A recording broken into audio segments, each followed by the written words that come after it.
आशिया कपच्या मैदानावर team India आज UAE विरुद्ध दुसरा सामना खेळणार आहे. आता तुम्हाला प्रश्न पडला असेल की आशिया कपमध्ये दोन्ही संघांमधील पहिला सामना कधी झाला आणि त्यात कोण जिंकलं होतं.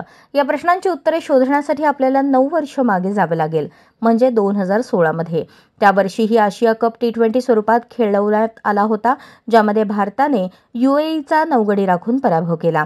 बुमराह आणि पंड्या यांच्या बेदम गोलंदाजीने भारताच्या विजयात मोठी भूमिका बजावली.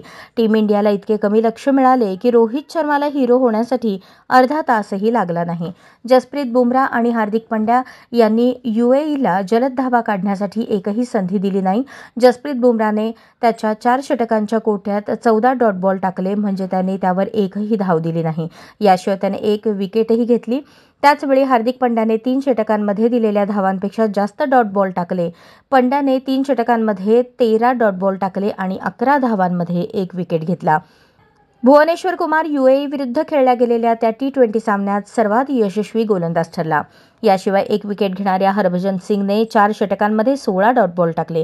भारताच्या या जबरदस्त गोलंदाजीचा परिणाम असा झाला की UAE संघाला 20 षटकात 9 गडी बाद 81 धावा करता आल्या. भारतासमोर 82 धावांचे लक्ष्य होते, ज्याचा पाठलाग करताना रोहित शर्मा आणि शिखर धवन यांनी पहिल्या विकेटसाठी 43 धावा जोडल्या.